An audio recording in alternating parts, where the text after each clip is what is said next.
Hello everybody, how's it going? So welcome to our review of One Piece chapter 1076.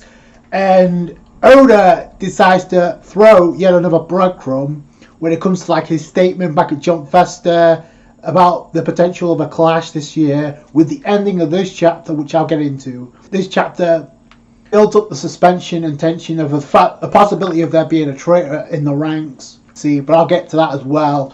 We start off with Luffy and Vegapunk on the cover of Weekly Shonen Jump, along with Chopper. Oda decides to top that with the awesome colour spread of the Straw Hats that we got. Very refreshing to see the Straw Hats on a colour spread. And honestly, this might be one of the best ones that we've gotten. Especially, it looks like it resembles a jigsaw puzzle with how it's structured.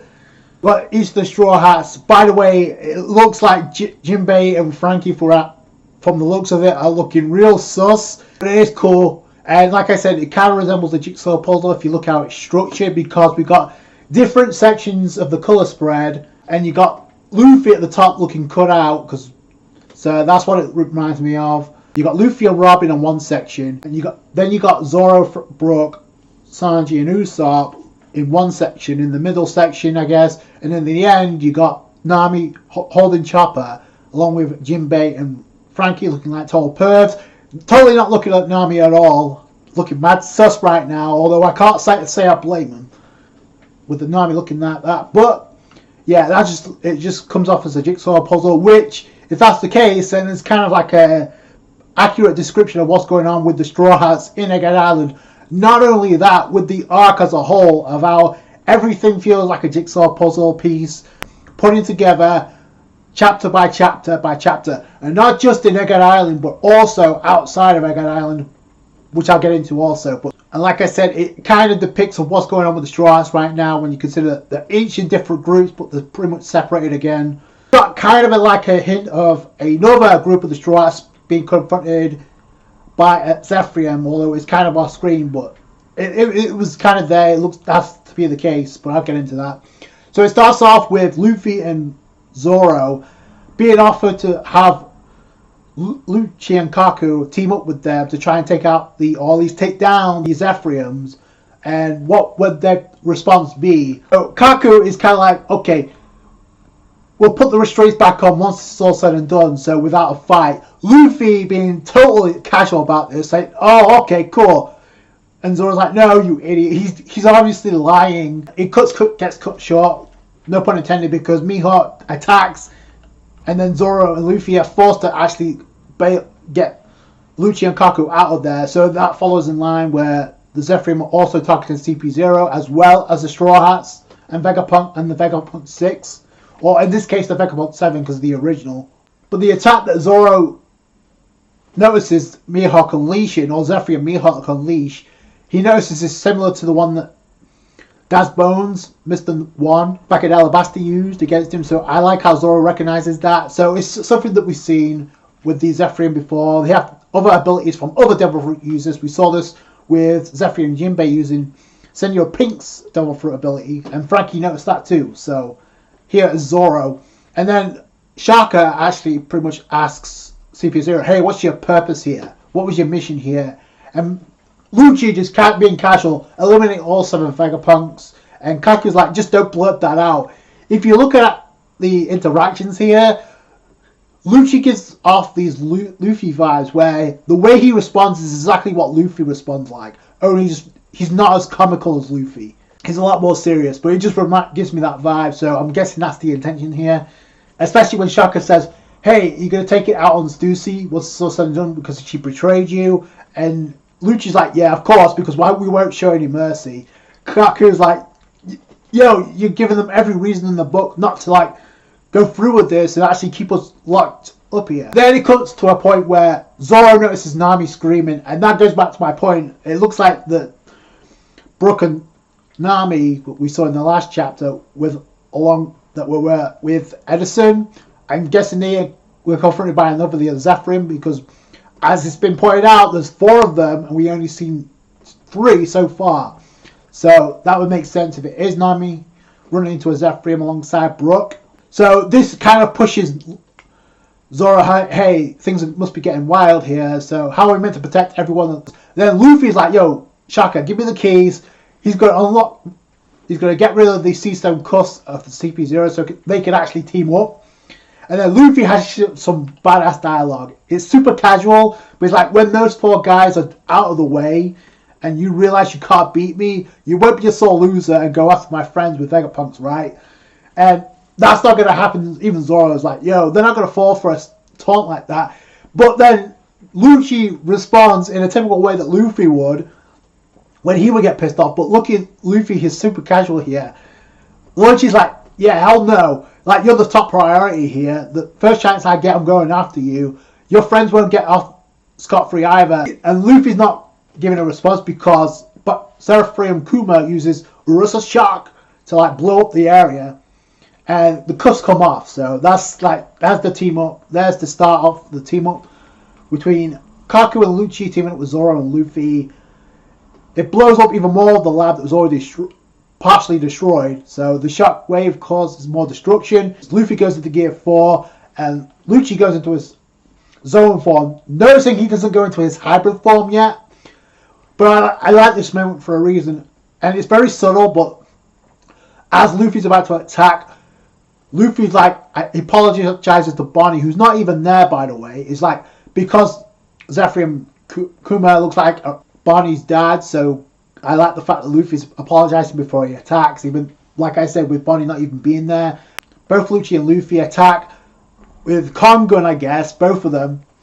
Kaku uses Tempest White Thunder, and Zoro uses Pyogatori Onigiri, which is the same move he used on Killer in his fight in Wano Act 2. So that was actually kind of neat. He said both send Kuma and Seraphim Mihawk flying.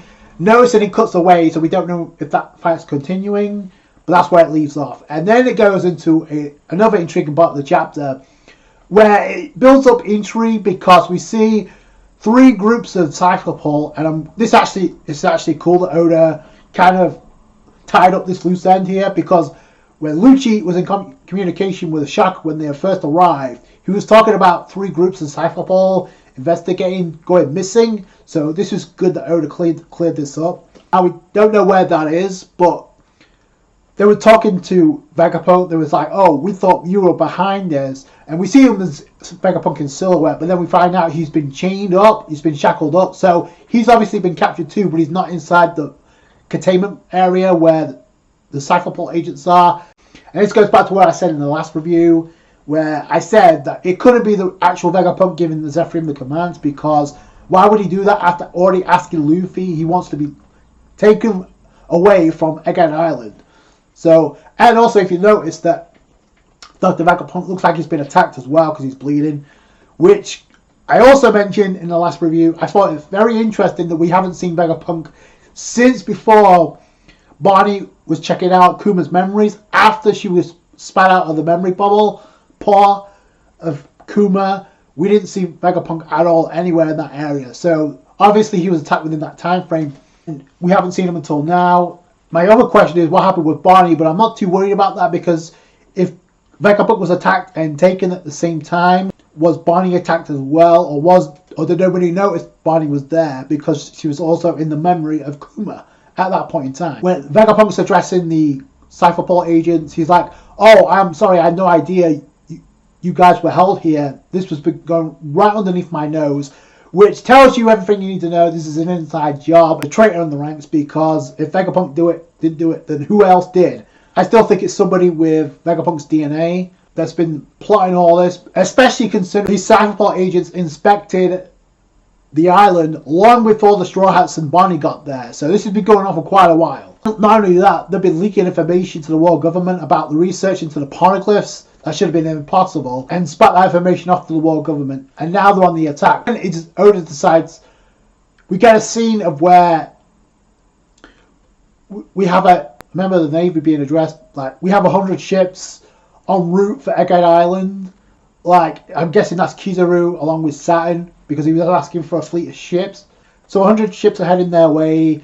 So that also goes back to what I said. It can't be Saturn and Kizaru behind what's going on inside Egghead Island, because that would defeat the purpose of asking for a fleet of ships. It builds up the intrigue, and it's looking more and more like there's a traitor in the ranks. This really ties back into, I personally think, whoever the Stella is, because we still have no idea who this Stella is, or if this Stella is actually a boy or a girl. We don't know.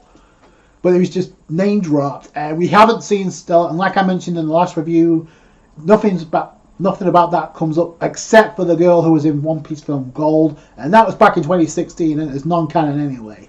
We cut away to, and it's obvious they're on Elbaf. We get a complete reenactment of Luffy asking Shanks to take them with him, only this time it's a child from Elbaf asking Shanks to take them with them, because it's exactly the same vibes you get. But before this goes any further, they're kind of interrupted by Rockstar, who literally just says, hey, that bastard's actually attacking us, and they're talking about Kid. So far they've been scrapping with our youngsters, but what you there about to depart, and then we see Ben Beckman, Lucky Roo, and Yasop tell, yo, we're about to do this. Then Shanks asks, hey, Dory Braggy, can you lend me a hand? First one still then they appear. And not only that, Omi and Kashi are also there. There's two giants interacting with Usopp back in Eni's lobby. They're there to back up Shanks here, so that was kind of cool. And I guess it makes sense that Dory and Braggy showing up, because Elbaf was teased with these two right back in Little Garden. So it's been a long time coming, and it's pretty much confirmed this island, actually Elbaf, is the home of the prideful warriors around. Then Rockstar's told, hey, could you check some things out for me? And he's going to give a message to Kid, like a warning. Either hand over his poneglyph rubbings and scram, or he can risk fighting me. So Kid and Shanks are about to interact and possibly collide in Elbaf. And then it cuts to Kid on his ship. It looks like Kid's been taking out only some underling pirates under command of Shanks. They're allies of Shanks, not really the part of the crew. And they all kind of been hyped up like as big shots, and they sworn all to the Emperor. So Kid's holding his arm, and the last time we heard about anything about Shanks and Kid, we heard that Shanks was responsible for Kid losing his arm. That's what we heard. Now we got some information here from Killer. It's like they took your arm before we had a glimpse of Red Hair himself. So implying that Shanks and Kid didn't actually fight, but the fight was pretty much over before he appeared, and Kid lost an arm without Shanks involved, which does not go well for Kid if he's picking a fight with Shanks right now. It's been described as they won't settle for an arm this time. They'll take your life instead. So it's an epic battle. Shanks about to walk out, make his move, but Kid has an epic response too. He says, only if I lose. So he's like confident he can go up against Shanks. I'm not going to underestimate him, but that's how the chapter ends. Possibility of a Shanks and Kid fight on Elbaf. Now, this is what I talked about at the beginning when I said Oda threw us a breadcrumb. Okay? Because let's set the table here. Because back at Jump Festa, Oda gave a statement saying in 2023, this year, we would be getting a fight between two characters, a massive clash, and he pretty much teased the idea, oh, no way, this character going up against this character, I hope nobody dies. And at the end of this chapter, it's pretty much teased that if Kid goes up against Shanks again, he's not going to just lose an arm, he's going to end up losing his life. So that's what I mean by a breadcrumb, because back after that statement, everybody was jumping on the Shanks versus Teach bandwagon, said, oh, that's good, that's what it's going to be. I said, hold your horses, that's not 100% what that was referring to. And then back in the very first chapter of the year, which by the way, I mentioned this, 1071, the very first chapter of the year, Oda kicked open the door with many possibilities. I said in that review, it's possible that because in that same chapter that we saw Kid arrive on Elbaf, I said it's possible that Shanks could already be there waiting. The only clash that will make sense is for Shanks to go up against Kid. And lo and behold, now we got this breadcrumb, and it looks like we got Shanks versus Kid. Now, this fight I don't think is what Oda was referring to, because it's for the same reason I don't think it's going to be Shanks versus Teach. It's because I can't see either of them dying. Shanks isn't dying until the final arc, and Kid isn't dying at all because we haven't got his backstory yet. And even then, it's kind of like iffy. Like I don't see that happening. So it's going to be interesting to see where that goes. But I'm surprised that Oda, once again, this felt completely random, that Oda decided to tease this now. In the very same chapter, we also had Garp setting sail, possibly to get back Kobe, who was right now with Marshall D. Teach. So that could be implying that Teach and Garp are going to collide this year as well. So, but this doesn't really answer the question of who's going up against who here. It's just, like I said, another breadcrumb that Oda threw, especially with the dialogue that Kid gave.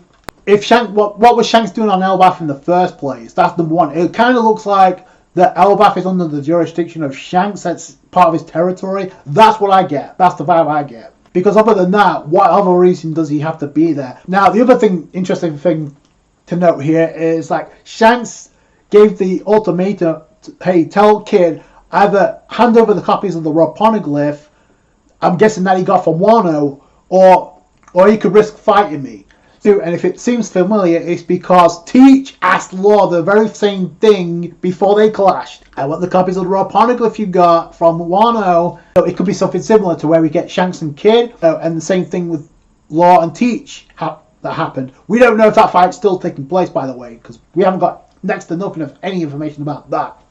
With Oda splicing this in this chapter, I don't know if it was really needed. It's kind of like chapter 1071. Did we really need to get a tease of Kid showing up on Elbaf now when we got this arc going on? And this is why I said, like, it felt like Oda was looking to wrap up this arc pretty soon, and now there's a bit more time because with this whole mystery assailant thing going on, with these having control over the Seraphim attacking everybody that's in the lab right now, with the Straw Hats, the Vegapunk 6 or 7, and also now CP0.